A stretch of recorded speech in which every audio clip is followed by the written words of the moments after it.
I'm Donna D'Cruz, and this is Intent Media, and I am so delighted to welcome you today to Intent Media and introduce you to two great friends and colleagues of mine, Alvin Akinti and Miss Stacey Fair.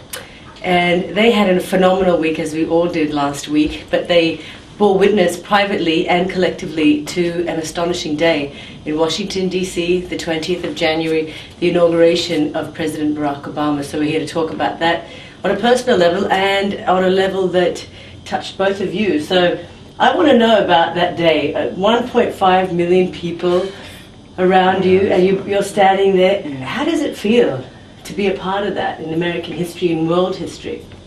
Well, for me, it was amazing. It was amazing to be amongst the people and to actually hear their conversations and to share with everyone, because everyone was very, very excited, and they were overwhelmed. A lot of people were crying and just couldn't believe they would ever see this day.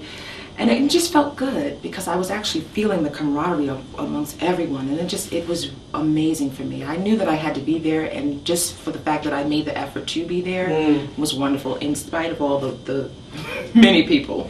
Now, you were telling me that you have family who are working in different stations in the government in DC. So was that an experience for your family as a collective as well? Were you all there together? Yeah, it was a major experience for them too, because a lot of people, they had a lot of friends who were in different agencies, and they were excited about having a new boss. They kept saying that, and how they were looking forward to working with the new administration, and just anticipating what new things would be coming down the pipeline. So it was really exciting for me to actually hear their conversations as well, because it was kind of having some sort of inside scoop into what's going on. So you'll have to tell us all about that. More to come. Exactly. What about you, Alvin? You were there, you're a DC native, right? Yeah. Well, I am a DC native, and it's like, kind of reiterating on what Stacey said. Like, it was wild being out there with 1.5 million people. I mean, they said it was close to maybe 2 million. Yeah. It was ridiculous, like, to be a DC native and to, drive past the Capitol building, drive past the mall, and,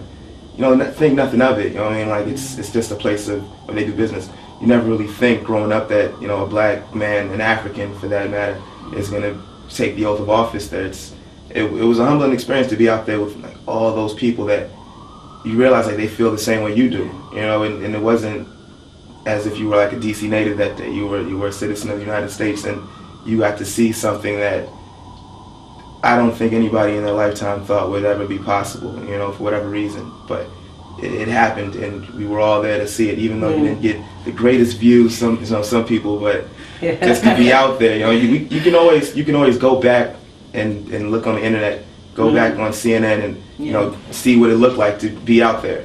But you can never go back. Like. You can never go back again and find out what it feels like to be like, oh my gosh, come from the subway station and see and realize you're come from the subway station and realize you're generally miles away from the mall, but there's just a wave of people just with you, and everybody's going in the same direction. It's like, I can't believe what I'm saying, and we're not even there yet. Yeah. Who are you with? Were you with your family or some friends? No, I was with some friends. Unfortunately, my parents, they had to work that afternoon, and they got back and saw the festivities. But I went down there with a friend of mine, and he wasn't from DC, so this was his first time coming into the city. What? And that's his inauguration. It was like, wow. I mean, from the moment we got into the city, a couple days before, to that actual inauguration ceremony, he's like, I've never been in this kind of environment before. It was electric, like, and even me being a native, you could feel it, like, this is something that we're never going to be able to duplicate again. This moment in time, this is the first African American in history to be elected at the highest office in the land.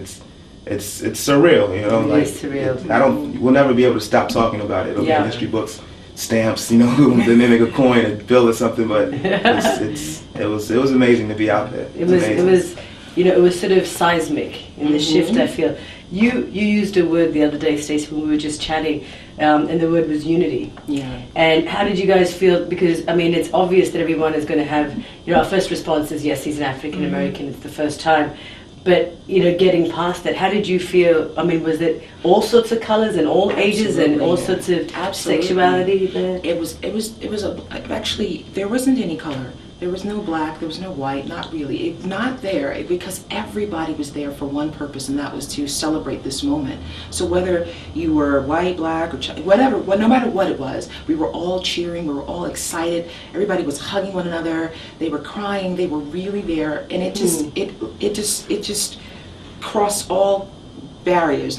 Everybody was there for one reason, and they were all excited and they were celebrating. So it didn't feel like any particular color, but I'm glad you asked me that, because it's funny, like you say, there was no real color, you know what I mean? And it's kind of funny saying it, but the main reason there was no color is because everybody was bundled up, you know, everybody was wrapped in scarves and everything, so you couldn't really tell who was who, what color, man, woman, and you couldn't tell, but that was kind of the beauty about it, you know what I mean? Like, we were toughing it out in the cold, like some people for 15 hours, and they were bundled up, and the ironic thing is that you couldn't see what anybody was, but you knew they were there for this moment, you know, and it wasn't about, the physicality of being, it was just all these spirits, all these people, all these different types of individuals in one space. I mean, you could say it over and over again, it was powerful. So even on a physiological level, you didn't feel the cold,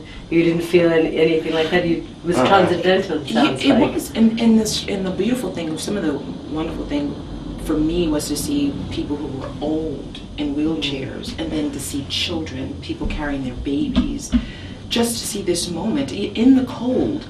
So that it was like, 80-year-olds and then infants. It was amazing.